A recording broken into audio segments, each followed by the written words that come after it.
I came in '99, I enrolled in Punjab University, and we were recruiting not just in Punjab University, but in all the English medium schools we were targeting. That was, of course, easy for us because we spoke English. Now, if you imagine somebody 10 years ago who came to Pakistan, as people did come with me from England, who were doctors and engineers or professors in universities, these are real people that came with me from Hizb ut-Tahrir, and they came to live here, and they meet somebody who's a student, and he's a professor from a university in the UK, he's going to be impressed. He's going to want to listen to this man.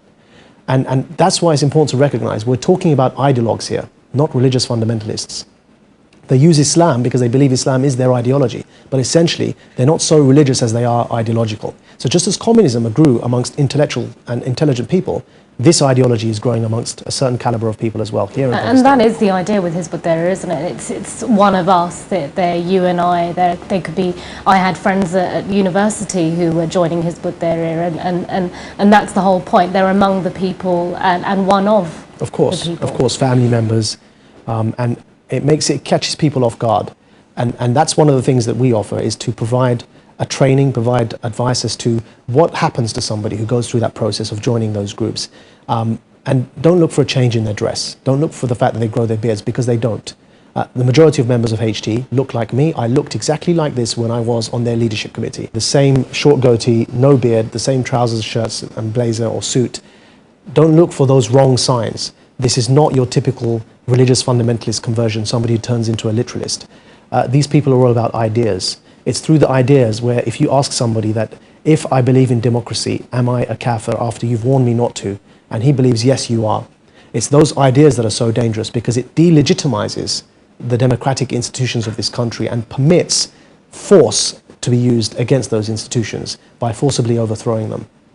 And you say you've actually launched a group called the Quilliam Foundation, haven't you, that's trying to do this work? Yeah, Quilliam is a think tank.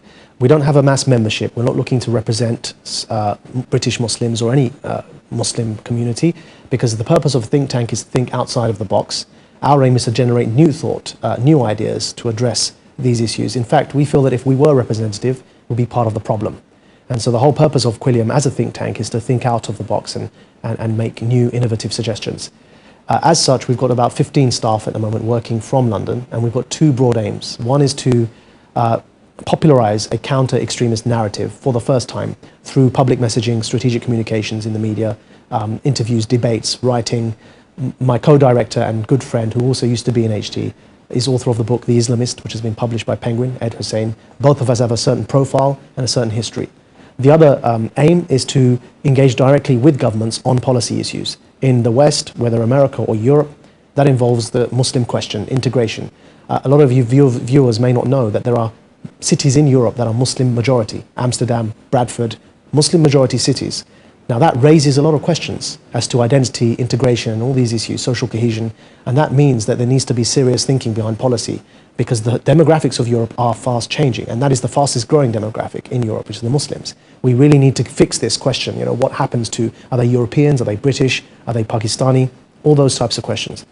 Do people have the luxury of time in terms of actually creating a mass movement? We're seeing the increase and rapid increase and spread of militancy in Pakistan. The insurgency has reached cities like Lahore, Islamabad, Karachi, Peshawar. Do we have that time?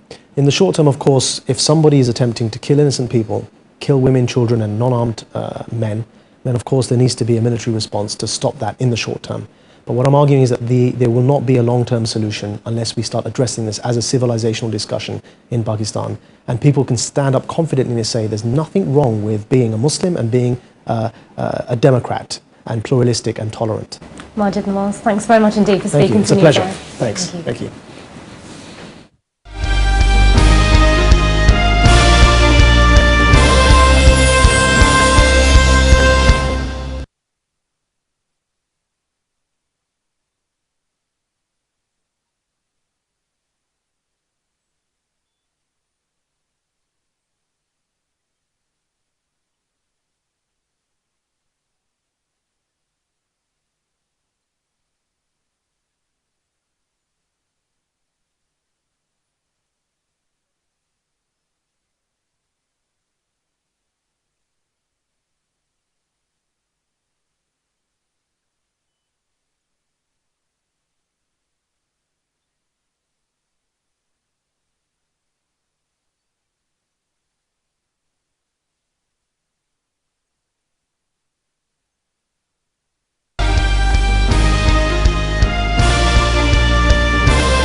Welcome back. Well, just before the break was an interview with former Hizb ut-Tahrir recruiter Maajid Nawaz, who's been on a tour of Pakistan warning young people of the dangers of falling prey to extremist groups.